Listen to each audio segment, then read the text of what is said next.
Welcome students. Today we want to discuss the new concept about the electric field. Before introducing the concept of electric field, we must know about the proper definition of the field. Actually, a field is a region of space where each point is associated with a certain physical quantity.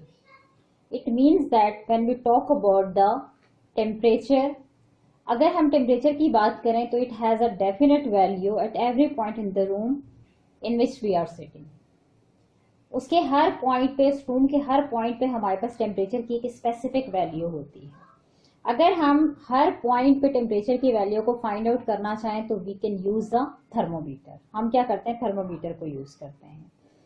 Now if we represent the temperature distribution, तो हम क्या करते हैं, we can either draw map or we can use a mathematical function like this in which we involve the points x, y, z, etc. अब अगर हम ये कहते हैं कि एक्चुअली हमारे पास जो डिस्ट्रीब्यूशन ऑफ टेम्परेचर है जो हम रिप्रेजेंट कर रहे हैं इधर एज अ मैप और a function is actually a temperature field. वो उस टेम्परेचर की फील्ड है जहां पे टेम्परेचर की एक डेफिनेट फिजिकल वैल्यू होती है. सिमिलरली अगर हम ये बात करें कि हमारे पास प्रेशर है and we want to measure the pressure at each point, so that determine आपके पास जो वैल्यू होती है that is called the pressure field. वो हमारे पास प्रेशर फील्ड होगी. अब इफ द टेम्परेचर, और अगर हम ये कहें कि प्रेशर, टेम्परेचर और pressure, these two quantities are the scalar quantities, therefore these two fields are called the scalar fields. Now if the temperature और pressure do not vary with time, अब हमारे पास स्केलर फील्ड्स में ये आता है कि क्या ये स्टैटिक फील्ड्स हैं या हमारे पास टाइम वेरिंग फील्ड्स हैं.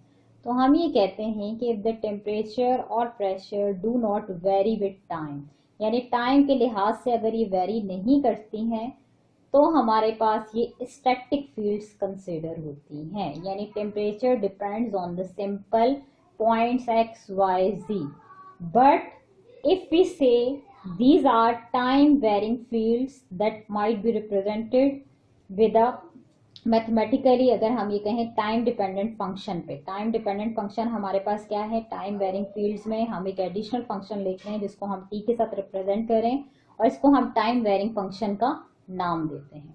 तो हम ये कहते हैं कि फील्ड में हम दो तरह की फील्ड्स की बात करें, एक तो स्केलर फील्ड है और हम सेकेंड टाइप जो है वो हमारे पास वेक्टर फील्ड है. अब वेक्टर फील्ड में सबसे पहले अगर हम वेलोसिटी फील्ड की बात करें, what does it mean, if you want to measure the velocity at every point in a flowing fluid, अगर हमारे पास कोई फ्लोइंग फ्लूइड है और उसके हर पॉइंट पे हम वेलोसिटी की वैल्यू को मेजर करना चाहते हैं तो अगेन हम क्या करते हैं, ड्रॉ मैप. लेकिन उस मैप में हमें, हमारे पास क्या होगा, अब सिर्फ मैग्नीट्यूड नहीं बल्कि अब हमने डायरेक्शन भी एट ईच पॉइंट हमने क्या है मेंशन करनी है. और साथ में हम यहाँ पे जो वेक्टर होगा वेक्टर साइन भी रिप्रेजेंट करेंगे. तो velocity field is actually a vector field, क्योंकि वेलोसिटी हमारे पास मैग्नीट्यूड और डायरेक्शन दोनों रखती है तो इसको हम वेक्टर फील्ड में इंक्लूड करते हैं. Similarly when we talk about the earth gravitational field, this is another example of the vector field. अगर हम ये कहें want to measure the value of the gravitational force at any point, तो हम क्या लेते हैं, we take usually a test mass. उसके जरिए हम क्या कर सकते हैं, we can find and determine the magnitude and direction of the gravitational force at any point. तो ये हमारे पास वेक्टर फील्ड्स की एग्जांपल है. Now we come to the concept of the electric field. अब हम इलेक्ट्रिक फील्ड के concept की तरफ आते हैं कि बेसिकली हमारे पास एक्चुअली इलेक्ट्रिक फील्ड क्या होती है. Michael Faraday was the first scientist who introduced the concept of the electric field. उसे सबसे पहले इलेक्ट्रिक फील्ड के कॉन्सेप्ट को इंट्रोड्यूस करवाया. और similarly like the gravitational field उसने कॉन्सेप्ट दिया था. जिस तरह हम ग्रेविटेशनल फील्ड में मैसेज की बात करते हैं तो हम जब भी कूलम्स लॉ की तरफ आते हैं और कूलम्स फोर्स की तरफ आते हैं तो वहां हम मैसेज को रिप्लेस कर देते हैं चार्जेस के साथ. तो एक्चुअली हमारे पास जो इलेक्ट्रिक फील्ड आती है उसके कॉन्सेप्ट से पहले यहाँ डायरेक्ट में इस इक्वेशन में दोनों चार्जेस की इंटरेक्शन शो की गई.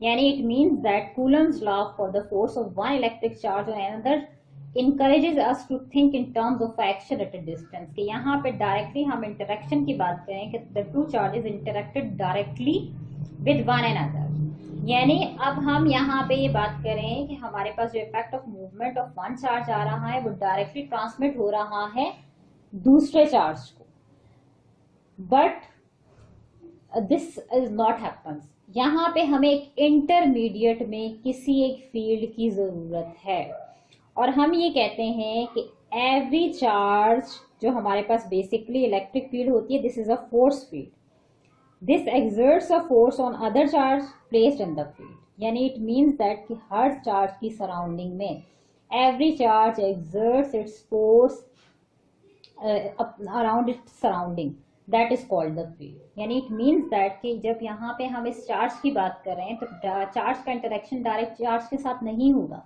बल्कि हम ये कहते हैं कि this charge sets up it's field, ये चार्ज अपनी फील्ड को सेट करेगा, and the second charge interacts with the electric field of the first charge. ये चार्ज एक फील्ड को सेटअप करेगा और जो सेकेंड चार्ज है वो फर्स्ट चार्ज की फील्ड के साथ इंटरेक्ट करेगा, यानी फील्ड को हमने एज अ इंटरमीडिएट कंसीडर करना है।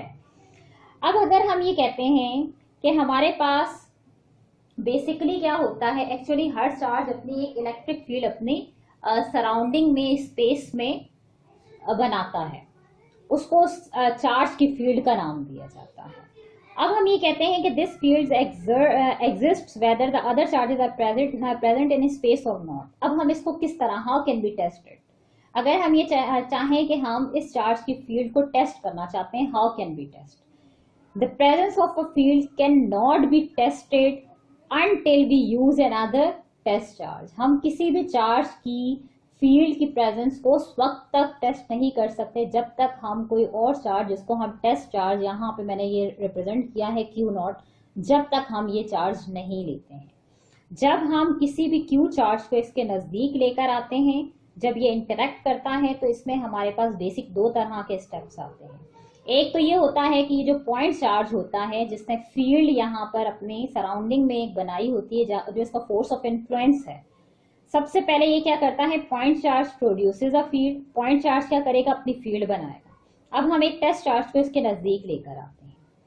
अब ये जो फील्ड होगी इस पॉइंट चार्ज की, वो क्या करेगी, इंटरेक्ट करेगी विद दिस टेस्ट चार्ज, और वो क्या होगा, to produce a force on Q naught. It means that this point charge जो फील्ड बनाती है, वो फील्ड क्या करती है, इस टेस्ट चार्ज के ऊपर फोर्स एक्सर्ट करती है।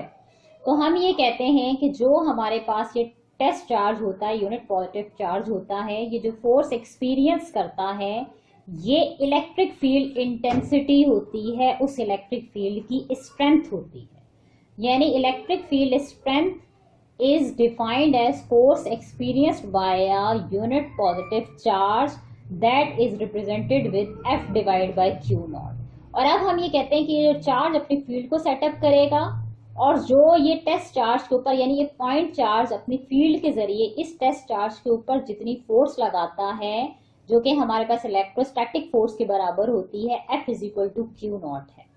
जो फोर्स टेस्ट चार्ज एक्सपीरियंस करता है due to the field of the point charge, this is equal to F is equal to Q naught E।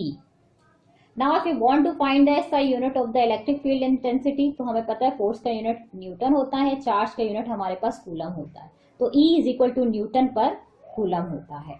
इसको हम इस तरह से एक्सपीरियंस कर सकते हैं। अगर यहाँ पे देखें, ये इस डायग्राम में मैंने ये शो किया है कि the density of the dots is proportional to the strength of the field, कि हर चार्ज के नजदीक आपके पास डॉट्स की डेंसिटी ज्यादा है, तो इससे ये शो होता है कि यहाँ पे फील्ड स्ट्रॉन्ग है, जबकि यहाँ पे आपके पास पॉइंट्स दूर हैं। ये शो करते हैं कि यहाँ पे आपके पास फील्ड की जो स्ट्रेंथ है वो आहिस्ता आहिस्ता डिस्टेंस के साथ, क्योंकि इसका फोर्स इस डिस्टेंस के साथ साथ आपके पास क्या है, इस फील्ड की स्ट्रेंथ वीक होती जा रही है। Now if you want to find out the electric field for a point charge, अभी हमने यहाँ पे electric field of a point charge की हम बात करें। अब इफ यू सपोज के we have a positive test charge Q naught, अगर यहाँ पे हमारे पास positive test charge Q naught है, this is place to be a distance, ये पॉइंट चार्ज Q से test charge Q naught R distance पे हम प्लेस आउट करते हैं। तो तो according to the Coulomb's law हमारे पास जो इक्वेशन आती है, the magnitude of the force acting on, जो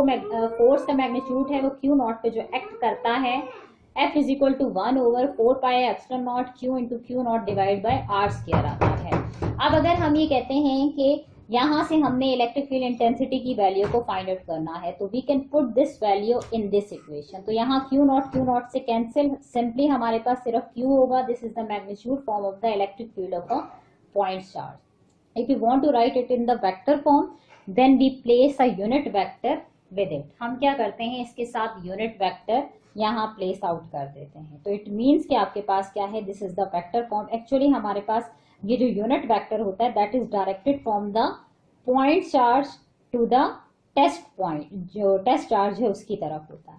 और यूनिट चार्ज हमें क्या बताता है, ये बताता है कि this is the vector form of the electric field. एक और बहुत इंपॉर्टेंट बात है, और वो ये बात है कि when we talk about the electric field E and the force, as force is a vector quantity, so electric field intensity is also a vector quantity. So when we talk about the direction of the electric field, this is the same as the direction of the force, क्योंकि हमारे पास Q not जो है this is a scalar, तो ये भी vector quantity, ये भी vector quantity है।